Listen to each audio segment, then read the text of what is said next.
When you look at the true legacy of a Scream Queen, there are a lot of options out there to choose from.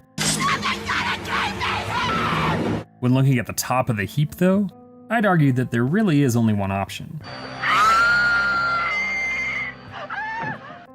Jamie Lee Curtis has been making horror movies in 6 different decades now, and while a lot of them are directly tied to her most famous franchise, with 7 of her horror films being in the Halloween series, there's so much more. In fact, her run from 1978 to 1981 includes the likes of Halloween 1 and 2, The Fog, Terror Train, and Prom Night. All of those movies have now been remade and are considered classics, but there's one in there that doesn't get talked about enough, was a bomb when it came out, but keeps getting better with age. While Halloween 2 came out and stole the spotlight in 1981, Roadgames has only gotten better in its 40 plus years of existence. While it could probably be on a list of best horror movies you never saw, I want to revisit it and show off why it's so good so many years after.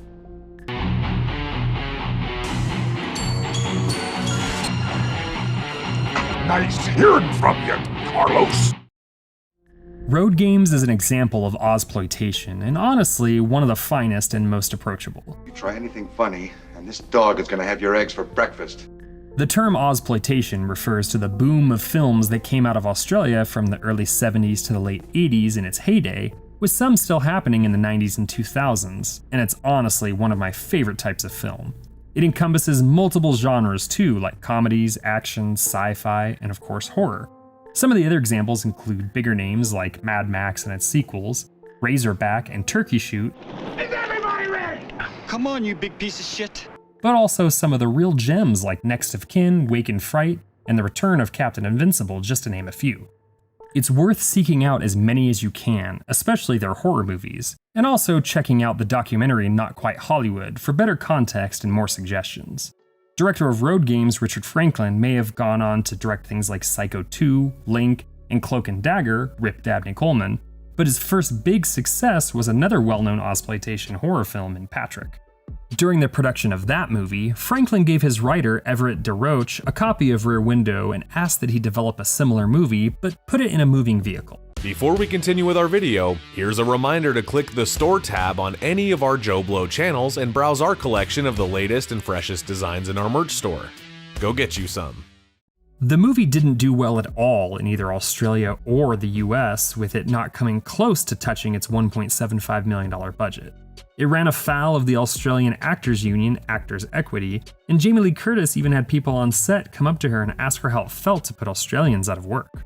Jamie Lee Curtis wasn't the original choice, but Franklin was an old USC friend of John Carpenter and visited him on the set of The Fog, where he was able to secure her services. Avco Embassy was the American production company on this, just as it helped out with The Fog for Carpenter.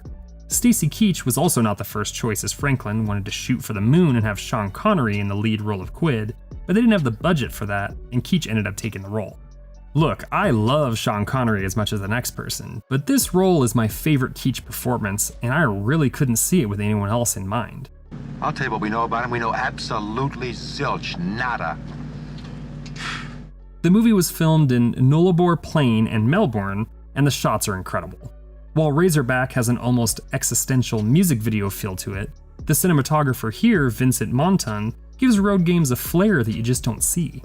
From the 360-degree long shot while Quid is trying to report things on the phone, to the long drives and beautiful scenes of the city lights, it's just a gorgeous movie to behold. He really didn't do much else, but this will last the test of time for generations to come. The movie itself is seen as a pastiche to Hitchcock, and there's certainly merit there. The scene where Keach and Curtis discuss the serial killer and who he is or how he's getting away with it feels a lot like dialogue between two characters from one of the master's many films. You know what this means, don't you? What? We're just gonna have to get him ourselves. The character that Curtis plays does have a name that we learn later, but she's also known as Hitch to us for a while, and that is both her tag as a hitchhiker, but could also be a wink to the man. The movie opens with our beloved truck driver, Pat Quid, and his best friend, a dingo named Bosworth. Negative, darling. This is Quid. Patrick Anthony Quid. Almost everything you need to know about the movie can be seen in the first 7 minutes of the film. We have our main protagonist in Quid, our killer in a hotel killing a victim, and a long monologue from Stacy Keach. That kill scene brings me to my first soapbox moment about the movie. It's not Hitchcock. The movie's dialogue is certainly Hitchcock-inspired, but I would argue the movie is much more of an Ozploitation Giallo informed by Brian De Palma's late 70s and 80s catalog. Sure, he's seen as a modern Hitchcock with things like Blowout, Dressed to Kill, Body Double, and even Snake Eyes, but even Dressed to Kill seems more appropriate to be placed in the American Giallo department. That first kill really informs of its Giallo presence. We have the signature kill weapon, the gloves, the lack of real identity to the killer, and the Lucio Fulci special, the close-up eye shot. The only things we're missing to make it a true entry into the genre are the score from Goblin and the overly complicated reason for the killings. The answer to that last part, and really it's fine by me, is that he's just a dude who likes killing women and goes about disposing of them in bags along the highway. While the score isn't done by Italy's preeminent Sith score group, it's a memorable mix, or like a Western 60s World War II movie and suspense thriller at times, and boy does it work. It's done by none other than Brian May. No, not the Killer Queen, but the dude is named Brian May, and he had a great career, particularly in Ozploitation films. He's probably most famous for the Mad Max scores. Keach as Quid is really a Renaissance man. His belief system, cadence of speech, and rules he follows are also incredibly unique. We spend a lot of time with him too, and a good chunk of that time is really just him. You always done this? No, I've not always done this. He plays games to keep himself entertained and engaged, is incredibly quick-witted, and even plays the harmonica.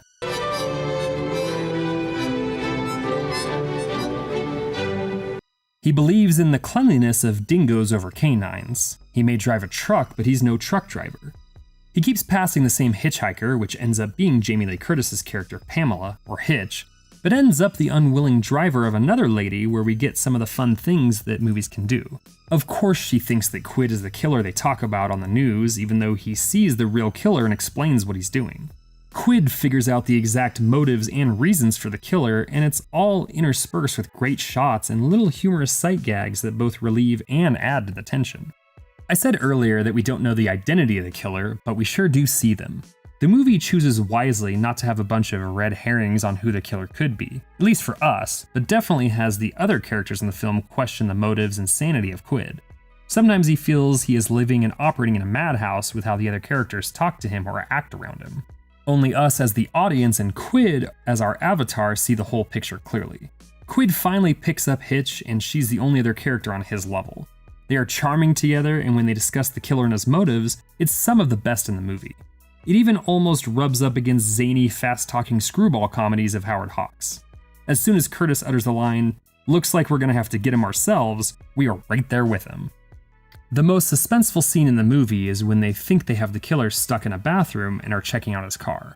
We have the alarm in the background going off, the fact that we think he really is in the bathroom stall, and also the brilliant use of a ticking clock we hear in the van while Hitch is looking through it. While in the scene, it's a quieting and suspenseful tool, but once she pulls down the sleeping cover to reveal the killer's face, you realize it was a literal alarm waiting to go off. While it's not suspenseful in the standard sense, my other favorite scene is after Hitch is taken away by the killer and Quid is left to his own dark thoughts. The visual cue of the sun going down and the sky getting just as dark as what's passing through his mind is one of my favorite shots of all time. It fills with wonder in the same way that the desert scene in Razorback does. The final chase, after a creepy exploration of Quid's truck, has the upbeat good guy music that motivates us and him to stop this guy. While there is no literal ticking clock like we have heard multiple times throughout the movie, when he is stalled at the way station, we feel every second tick by. His impatience finally reaches its peak as he watches the killer gas up his van while talking to the police, knowing that his friend, who may or may not even be alive anymore, is in there. He chases the bad guy down and eventually gets the truck stuck between the cops and the killer, where neither of them can see each other, and they play cat and mouse in the biggest coffin you can think of. The final fight looks like it will frame Quid as the killer after he gets the upper hand and attempts to strangle the real murderer, but he's saved with the pleasant surprise of Hitch not being killed and disposed of yet. She clears his name and points out Smith or Jones, who smiles and never says a thing. The upbeat music and back and forth dialogue close out a wild ride and one hell of a game. Roadgames sadly didn't perform at all, but those who did see it, either critic or audience, seemed to love it. It was improperly marketed as a slasher film from both its poster and trailer, but that does it a disservice and probably tanked its box office numbers. It's not a slasher, and even though I like to call it one, it's not exactly a giallo either. It's a unique piece of cinema that found all the right parts in front of and behind the camera firing on all cylinders. The horror works in all the right ways, and even if it isn't the traditional ways, it's thankfully easy to find now. It has a wonderful Scream Factory disc, but is also streaming on Tubi quite often. Whether you want to venture into the realms of Ozploitation, top-tier Hitchcock copycats, or dip your toe into the Giallo section of cinema, Roadgames is a great time to be had.